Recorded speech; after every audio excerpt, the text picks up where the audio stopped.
some fun with the intro. Have you thought about that? Why don't you start off, since you're always better at intros than I? Thank you. It's taken you 5 years to get to this realization. No, not at all. I've always said that. Okay. And this It's is our taken first... you 5 years to listen well enough to be able to actually hear me when I talk. It's taken me 5 years to get to the point when I learn enough to be able to say that. Right? This is all on camera. See? I know, okay, I know. Here we go. Okay. So, this And is... since I'm the editor, we'll decide who's going to do what. So okay. you're the editor, huh? Bob, you're on. Finally. So today is Friday the 25th of February. And we are here at the Phoenix International UFO Congress, and it's our great pleasure once again to be meeting with our old friend Bob Dean. And I have this feeling that he may be an older friend than just 2 or 3 years. Who knows? And I'm delighted to have this opportunity to share a vintage-style Camelot interview in Bob's presence. And Bob, there's something very remarkable happening here, that the three of us are together in the spirit of It's a nice reunion. A reunited family. And I'm genuinely delighted to be here. So I'm Bill Ryan from Project Avalon. And I'm Carrie Cassidy from Project Camelot, and we are also both from Project Camelot. An interesting dichotomy. Things get pretty complicated, you know. No doubt about it. So, Bob, the reason we're here with you today is because you made some comments on the stage that I want to challenge you on, and I'd also like you to talk a little bit more about a few other topics, okay? And I think that all the time that we've interviewed you, you always keep a few cards hidden. And I would love for you to start to reveal some of those things. And I realize that, you know, you put yourself in danger and other people in danger when you do reveal too much. And so with that in mind, I assume you're going to be as careful as you ever are. I would love you to disclose as much as you can, because who knows how many more opportunities we're going to have to really get you on camera, and especially in this arrangement with the two of us here, just like old times. Well, you know, I have this feeling sometimes that Bob's going to outlive us both, actually. I know, he looks fabulous, so this, you know, it should be against the law to look so wonderful. At, what, 82? Are you 80? I'll be 82 next week. Lovely. All right. 2nd of March. Fabulous. Happy birthday, Bob. And as I said in my speech yesterday, every time I get out of bed, I'm in a state of shock that I'm still here. But I am still here because apparently I've not completed what I came to do. Apparently not. Well, you're needed. That's for sure. What do you feel you are here to do, Bob? Something which I said to you just the other day is that the information that you share isn't as important as the inspiration that you provide. And I wondered what you felt your job really was. It took me a long time to reach the conclusion of why I really was here.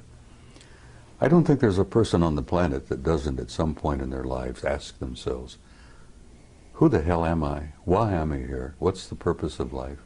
What's it all about? Alfie, as the saying goes. It took me a long time to come to terms with why I was here. I shared with you some time back about the fact that I'd had a number of past life hypnotic regressions. And that opened a can of worms for me. But it also indicated to some degree why I really had come this time. Because like everyone else, I've been here many times. And as both of you know, I'm sure that the human spirit is infinite, immortal. We incarnate here, we come and go to school. We learn a few lessons, contribute in a small way, in each in our every way. But not many people ever take the time to really sit down and look deeply into themselves.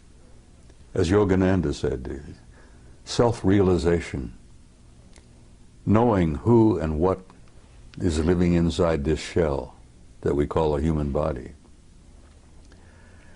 And like most humans, I went through a big chunk of my life, as I said, 3 different careers. And only in the last 10 to 15 years have I really begun to deeply look into myself and come to terms with myself. And as the Hindus say, the self is the immortal being that lives temporarily in this shell. And I had some interesting conversations with myself. Hey, see here, self, who the hell are you? Who am I? Why am I here? And self replied, you are an immortal being and you came to do a job. Now, damn it, well, get on with it. Do what you came to do. And only in this third career, as it were, where I've been traveling the world speaking publicly at major conferences, Barcelona, Madrid, Mexico City, Atlanta, everywhere. The response that I've been getting from people at those conferences, the response I got from people after giving you guys, what, 3 previous interviews, has literally been overwhelming. Shocked me, really did shock me. And it finally dawned on me that when people come up, give me hugs and kisses, touch me, and tell me that the things that I have said meant so much to them, that apparently my words had triggered something within them, that brought something out from inside of themselves. Did it really begin at that point where I began to grasp what my mission had been here? And it's simply this. You know, I'm not a great scholar, I'm not a great philosopher, I'm not a great much of anything. But when I speak to people publicly, here, there, and everywhere, apparently I touch a nerve somehow. And it's almost electric. It's kind of mysterious. And they come up and grab me and hold on to me and tell me what I had to say meant so much to them. And I say to them, I'm not telling you anything that you don't know. I've never told anybody anything that you don't know within yourself. I touch them. Remember the old Hindu story where the holy man, the guru, goes up and knocks a person in right between the eyes, and then all of a sudden they wake up? Well, I found that apparently I've been doing a little bit of that, because I've been reminding people who they are, what they are. And I remind them that you're not just the human body that you see in the mirror. You're an immortal being. You've lived forever. God knows how many eons of time we've been at this. And you're going to continue to live forever. That you are an infinite soul, a spark of divinity. And saying that to people apparently triggers something in them, where they really begin to look into themselves. And as I say, I've not told you anything that you didn't already know. And as my old friend from Galilee said, you know, the kingdom of God is within you. And that does cause a bit of a spark of recognition in people. Well, Bob, with that in mind, when you were on stage yesterday, you said that people out there, and you didn't mean the audience you were talking to, but you said they couldn't handle the truth. The masses. Yes. And I actually want to take issue with that, because well, we've I taken don't issue see with it. that before. Yes. You are convinced that everybody's ready. No, it's not so much that they're ready. It's that They they can have a deal right with to it. know. Well, having the right And to know. judging for them is just Well. what the Illuminati have always done. They have decided what we're allowed to know and what we're not allowed to know. And it's not up to them. It's not up to you, and it's not up to anyone else to determine who is ready to know and who isn't. It's up to them to know. I'm not determining for anybody who's ready. I know, but what I'm saying is, you know, you are a leader, okay? And for you to go on stage and say that they're not ready is not encouraging the people and acknowledging the people out there, the young people especially, who actually out there in the masses don't need to go to a UFO conference in order to prove that they're not only ready, but they've been on that page for a very long time. That's why these sci-fi movies are flocked to by the masses around the world. That's why these shows are watched, because not only do they watch them out of curiosity, but they watch them because they remember. Some of them come in at this time, they're They coming know. in, yes, they're They know coming in in their with heart. total recall. Yeah.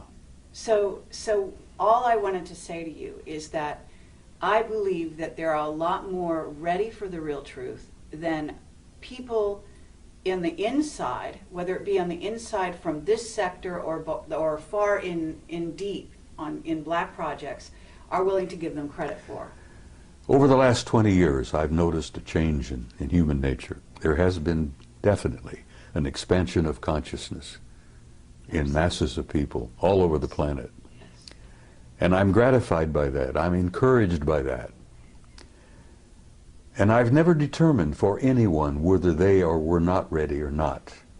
And when I made my comment yesterday, I told you that there are a lot of people here who are ready, but there are many who are not. And I use the analogy of Billy Dew, the native boy from New Guinea. When he was exposed to realities that he had never been prepared to be exposed to, it literally devastated him psychically to the point that the kid died. I understand. He literally starved to death. He died from, dehydration in a jungle that was filled with water and fruit and But nuts. Bob, they've been preparing us, and we've been preparing them because we've been working on the same thing. Disclosure has been happening non-stop now for almost 20 Disclosure years. has been underway, and it's working. Yes, And this is part of it. exactly. But it's So a very slow process.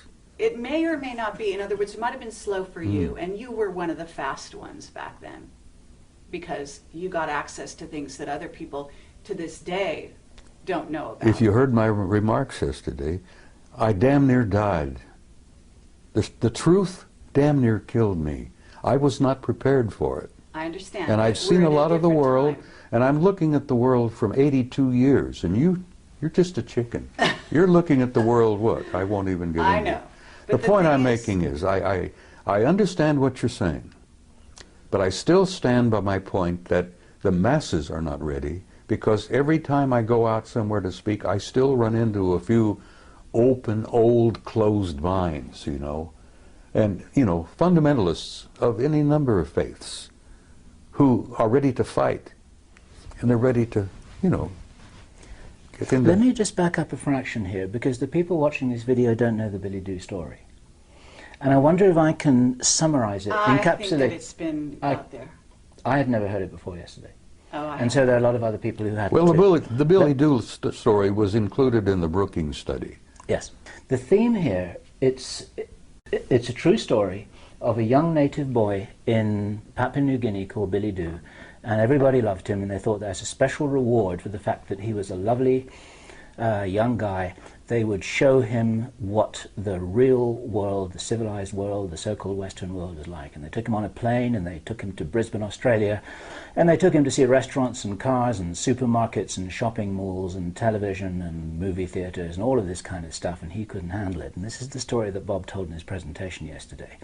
My question for you, Bob, is it possible that that could have been done, could have been accomplished in a kinder, more supportive way that would have enabled Billy Dew to handle the truth? Or was he just dropped in it and then left to his own devices without any support? You see, they didn't really intend to do what they did. And you're right, if Billy Dew had been prepared, he might have been able to survive it. Because the shock of the world that he came from, the psychic shock of seeing the other world out there, was more than he was prepared for. The psychic shock, the spiritual shock to that kid, literally killed him. Yes, he could have been prepared, but they didn't understand that at that mission school in Papua.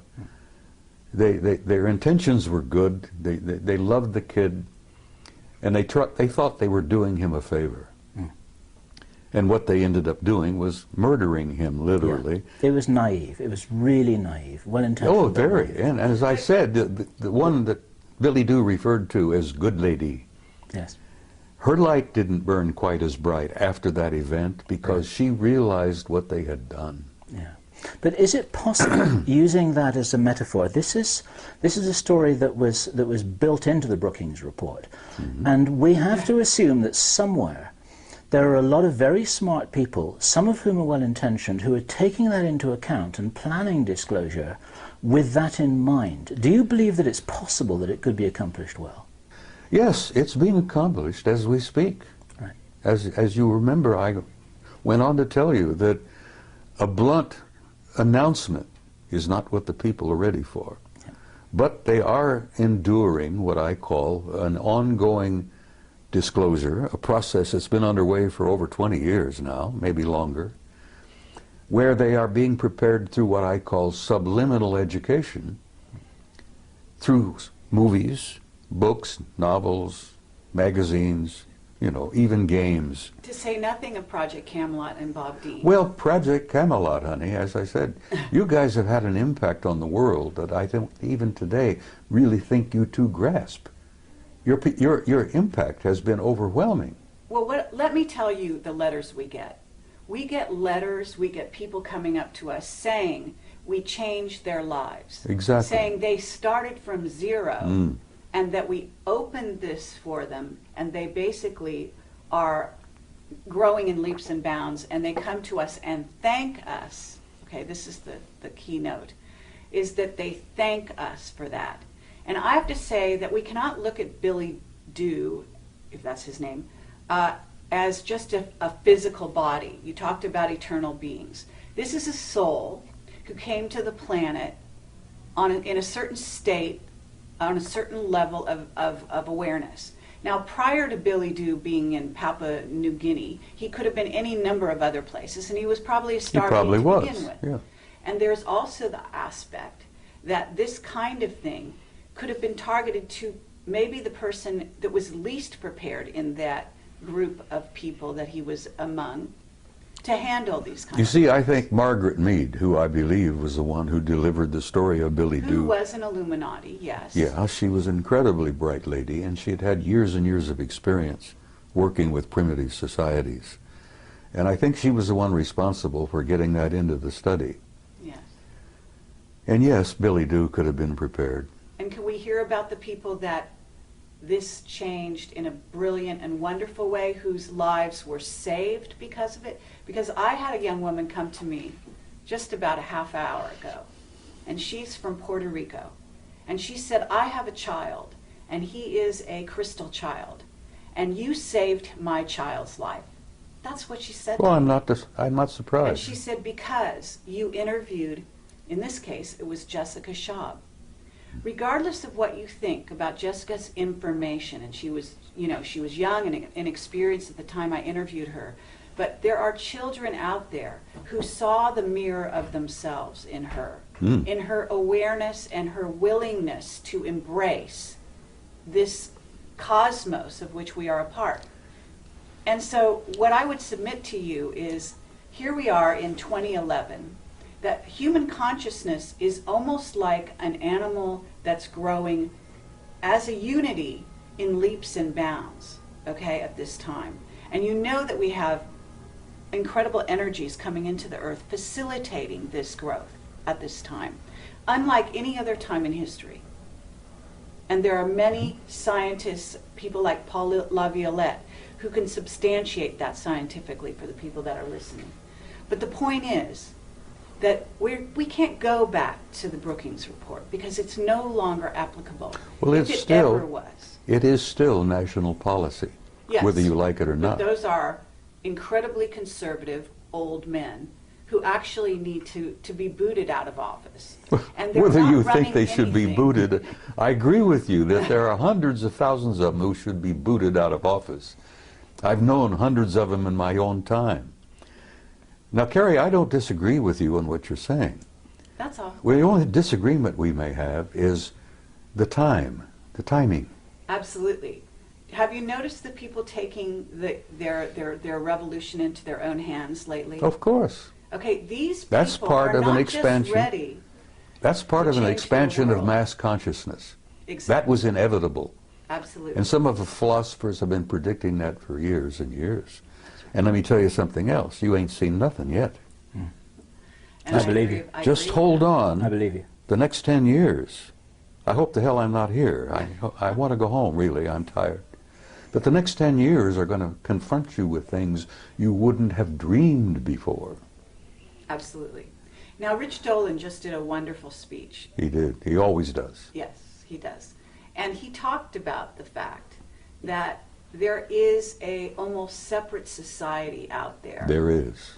You could even call them a rogue, secret military group who has created a whole society that is based on technology that is not in the public domain, that is based on concepts, robotics, nanotechnology, genetic manipulation. Absolutely, and they have money galore that they've basically stolen, secreted, taken from drug money, and supported these black projects that we at Project Camelot have been pursuing and interviewing people about. Projects the 5 years American now. people have been financing for years. Absolutely. Without even knowing it.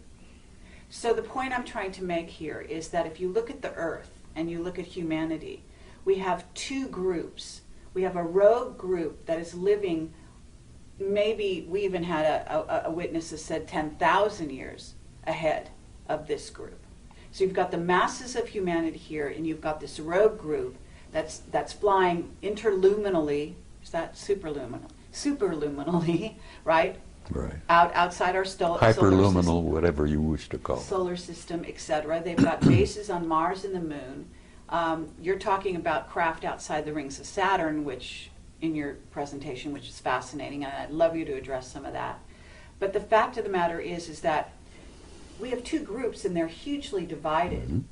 And that division is to the detriment, very, very seriously, of the masses. Of course. And so it's bridging the gap that we're all about as a world at this time, in my view. Okay, that's what revealing the secrecy is. It's all about taking that river of division and bringing those two sides together. And you're one of the main people at the forefront, the avant-garde, along with Camelot and many other people that we know and respect, to bring those two groups together, to fill in and to reveal that place in between. She makes a good argument, doesn't she?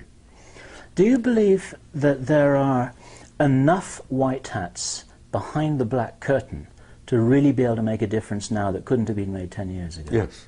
Right, that's an important thing to say. Some of those will be watching this video because they want to know what you're saying. They want to know what we're saying. What would you say to them? Because you can talk to them personally right now. Listen, I've met some of them, and they have told me that they support entirely what I've been doing. And I shared this with you before, that at one point, some years back, certain individuals, the black hats, put out a contract on me because I had gone from being a nuisance to being a threat.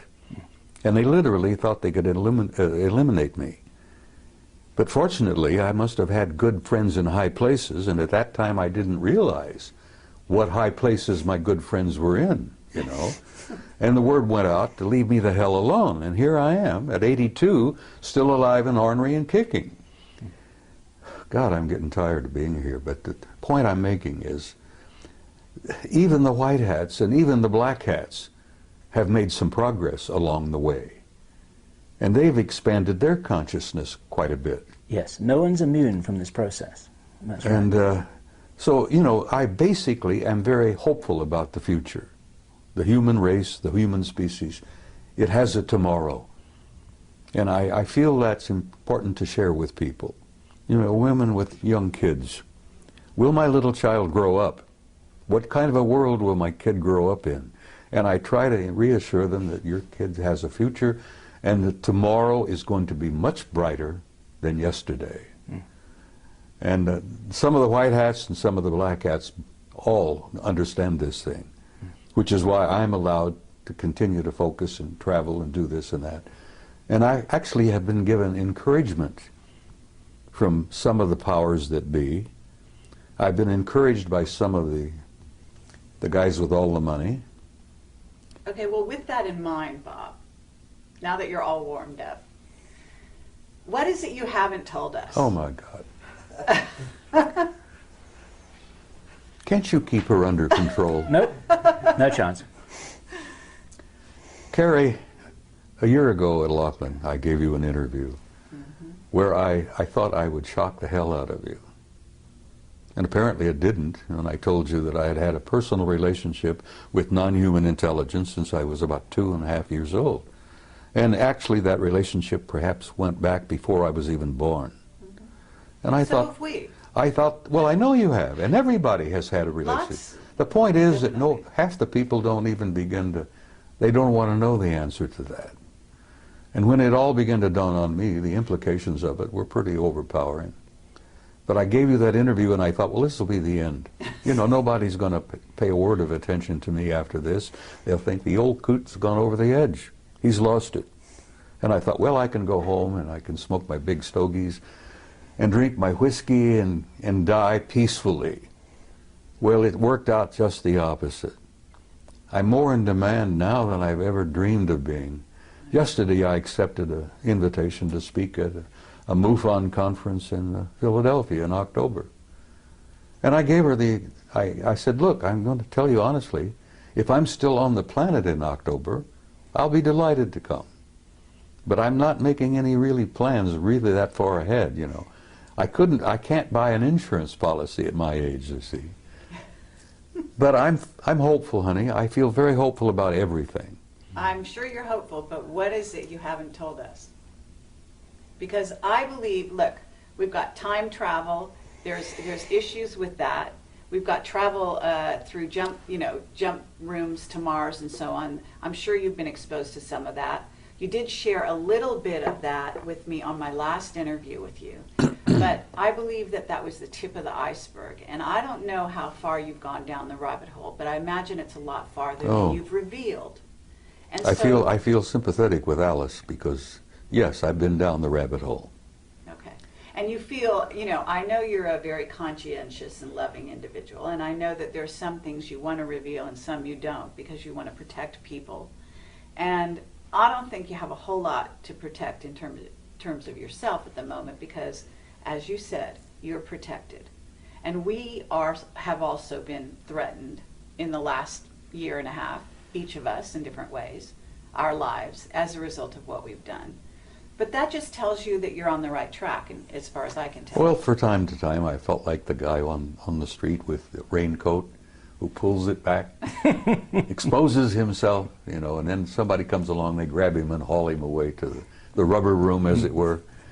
I felt that way for quite a while. And yes, there are many things that I have not shared with you. How about this? Wendell Stevens passed on recently, and he was a very good friend of yours.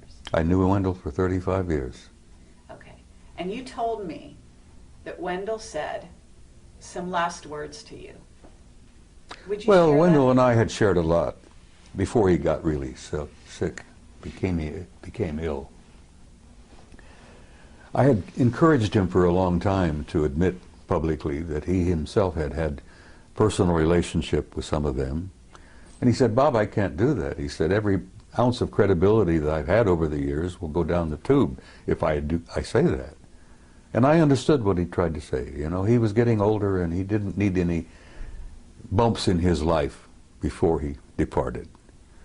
He was feeling bad and he felt, you know, he knew he was leaving. And he says, I don't need any of that heartbreak and that upset stomach. I've told what I've learned, I've told what I've seen, I've shared the photos, I've spoken at conferences. He literally created this world conference in 1991. The UFO Congress. And I had the privilege and honor of assisting him in putting that together in 1991. And as I've told you before, that's when I really came out of the closet and began to violate my national security oath. I wanted him to hold on and be here for this, the 20th anniversary. But he went home in September. And I loved him dearly, and I love him still because I know he's alive and well. There is no death. And when you come to terms with that, it's kind of a shock. You know, the people who buy tombstones and buy the little plots in the cemeteries and all that. And I say to them, you guys don't understand. You know, because once the spirit leaves, that's nothing but a husk. Burn it up, sprinkle the ashes, and go on. Imagine how much real estate could be saved if we did away with cemeteries. Anyhow, I'm shaking up some people, I'm sure. There are traditionalists out there who will hear this and think, he's out of his damn mind. But yes, there are things I haven't told you, and there are probably things that I cannot tell you. I think I told you in that interview. What would happen if you did, Bob? Didn't I share with you that they had taken me away for 6 weeks? And that they brought me back 5 minutes after they took me? Okay, I would love you to do that, but I would also like you to say the last words that Wendell told you, because he said some very specific words about what's going on here on the planet. So he told me that from what he'd learned, that we were in for some difficult times. But beyond that? Beyond that, he said, I'll see you tomorrow. Beyond that, though, well, I'm going to reveal it then. I mean, he basically said they're in control. The people, the beings. He knew control. that, and I've said that essentially. Well, you know, how did he phrase it? You know, well, I will go back to my interview with Bob Bigelow, and I'm banging on the table. And this was years ago when I still got frustrated and expressed my, vented my spleen, as it were. And I'm sitting with Bigelow. I bought him lunch, by the way. Now, I'm one of the few people who can say I took a billionaire to lunch. Anyhow, Bob, if you're watching this, you remember our interview, our talk. I'm banging the table because I was so frustrated and aggravated. And Bigelow said, calm down, Bob, calm down. He says, everybody has an agenda. And I said, yes, that's one of the things I'm angry about. Everybody's got their own damned agenda. And he says, Bob, there's only one agenda. Only one agenda. And I says, what is that? He says, it's their agenda. Always has been, is, and will always be until we grow up. Now, Bigelow shared that with me. Wendell shared that with me. He said he'd learned that, there's only one agenda.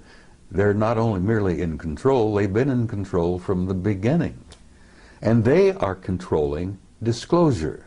Okay, and they are deciding whether the masses are ready or not. And who is they? Sweetheart, there is indeed a galactic federation. You may think that's a joke, you may think that's a little funny thing from the Star Trek series and all that.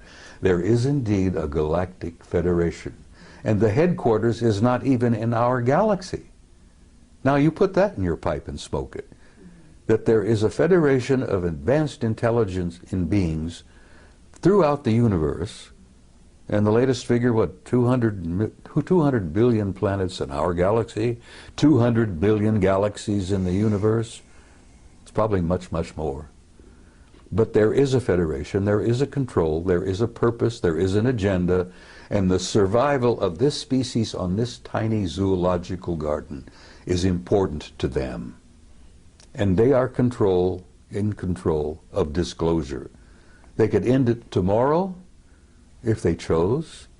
They'll end it when they have determined that the masses on the planet are ready, and not one instant before will a disclosure literally, in the big way, take place. Now, as I pointed out to you also, it's been my experience, and I've had first-hand experience with this. I've never spoken at a conference in the last 10, 15 years where there wasn't at least one or two of them in the audience. And like Ingo Swann, I've developed the ability to spot them. And I've even had them come up to me.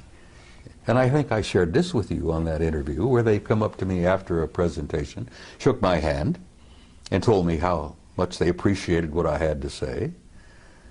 And I've learned that they attend these conferences not to listen to what the speakers have to say, but they're monitoring the response of the audience to what the speakers have to say. Sure. Because they're monitoring of us, their evaluation of our condition is incredibly powerful. There are a bunch of outstanding experts in that group. And as I said, they've been with us since the beginning of time, literally. They created us initially. They genetically manipulated us. They plucked those golden apples and turned us into what we are. Now that process is still underway. Those golden apples are still being manipulated, and we're learning to do that ourselves. Right. But I will say to you again, the psychic shock of learning all of this all at once would be like Billy Do.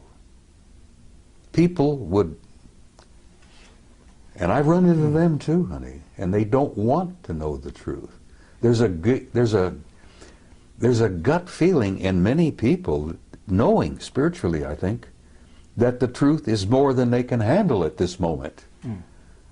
You see, what I heard Bob saying yesterday, he didn't say that, listen, the movement towards disclosure is something that is ill-considered and unwise and people have got to be kept in the dark forever. I think Bob was saying that it can't be done in the way that some people are thinking, with reference to Obama calling a press conference and say, okay guys, we've got this little secret, so listen up and we've got something exciting to tell you. Well, he's not going to do it that way, and Bob was explaining that it's been happening for quite a while. It has to be a gradual and it's process. An ongoing strategic process in which people are waking up in waves. And the ripple effect is actually supporting the disclosure movement, and we're part of it, and other people are part of it, and Bob's part of it. Exactly. And I think all Bob was saying was that it's not happening in the way that some people naively think. Is that? That's exactly what I was trying to say. They're not going to be Billy Do. They are the ones with the agenda. But actually, I actually want to challenge that. Okay? Well, challenge away, kid. Because, no, it's an interesting concept, and it actually could be debated. In other words, what's the level of free will of this humanity? Because at certain stages in its development, this may be true. They are in control and have been in control. And Wendell knew that before he died. Right. And it depends who we're talking about, they. But I would submit that this humanity that is waking up is about to take those reins into their own hands. They are and that waking is up. exactly what some of those groups are very afraid of. Some of them? Yes. Well, perhaps. Because there are groups multidimensional beings. Carrie, there are people out there, intelligences out there that